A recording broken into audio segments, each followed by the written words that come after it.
CM అయితే తమ్ముడేమో విచ్చలవిడిగా వ్యవహరించినటువంటి పరిస్థితి అక్కడ అహ్మద్ బాషా. ఎస్పెషల్లీ ఎదుటి పార్టీ వాళ్ళని వేధించడంలో ఇప్పుడు కూడా చెప్తున్నా నేను, ఇవాళ మళ్ళీ వేధిస్తున్నారు వైసీపీ కార్యకర్తల్ని నాయకుల్ని.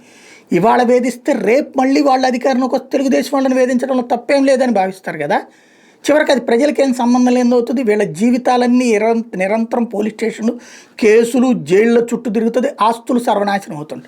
ఇప్పుడు అహ్మద్ బాషా ఏం చేశాడు, అప్పట్లో తెలుగుదేశం పార్టీకి సంబంధించినటువంటి నాయకుడికి జమీల్ బాషాకి వినాయక్ నగర్ సమీపంలో కార్పొరేషన్ అనుమతులు లేకుండా వెంచర్లు ఈయన వేయడంతో పాటుగా జమీల్ బాషా అనేటటువంటి తెలుగుదేశం నాయకుడి స్థలాన్ని ఆక్రమించుకుని అక్కడ ఒక రోడ్డు వేయడం, రోడ్డు లేకుండా అంతకుముందు తెలుగుదేశం నాయకుడు చేస్తున్నాడు, తన వెంచర్లో స్థలం ఇస్తే అవుతుంది కానీ దాన్ని అడ్డుపెట్టి నాటకం ఆడుతున్నాడు అన్నటువంటిది గొడవ చేసి చివరికి అందులో రోడ్డు వేసేయడం, ఆ రోడ్డుకి అడ్డం పడ్డటువంటి తెలుగుదేశం నాయకుడు వాళ్ళ మీదకి దాడులకు దిగటం, ఆ తర్వాత పోలీస్ కేసుల దగ్గర అతను పెడితే దాన్ని మళ్ళీ సెటిల్మెంట్ చేయడం జరిపింది. ఇప్పుడు తెలుగుదేశం అధికారంలోకి వచ్చింది కాబట్టి ఇప్పుడు అహ్మద్ బాషాని అరెస్ట్ చేయడానికి రంగం సిద్ధం చేశారు. అప్పట్లో ఈ విషయం మీద కేసులు గీసులు నడుస్తున్నటువంటి సందర్భంలో స్థానికంగా ఉన్న తెలుగుదేశం నాయకుల మీదన తీవ్రమైనటువంటి దుర్భాషలాడతా ప్రెస్ మీట్ పెట్టాడు అహ్మద్ బాషా. ఇప్పుడు అతన్ని మీదన ఏదైతే లుకౌట్ నోటీస్ ఇవ్వడంతో అతను ఇప్పటిదాకా దుబాయ్ పారిపోయాడు.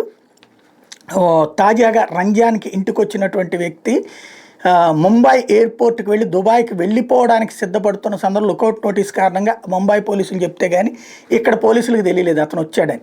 రంజాన్ కార్యక్రమాల్లో పాల్గొని వెళ్ళిపోతుండగా ఇప్పుడు ఇచ్చినటువంటి దీంతో ఇప్పుడు అతన్ని తీసుకొచ్చి అరెస్ట్ చేసి కడపలో పెడుతున్నారు. 3-4 కేసులు పెట్టి ఇప్పుడు వంశీది అయిపోయింది, పోసాని కృష్ణమురళిది అయిపోయింది కాబట్టి నెక్స్ట్ స్టెప్ కొడాల నానిది కొంత టైం పడుతుంది కాబట్టి ఈ వారంలో అహ్మద్ బాషా ఇష్యూ తెర మీదకి వచ్చేటటువంటి అవకాశం ఉంది.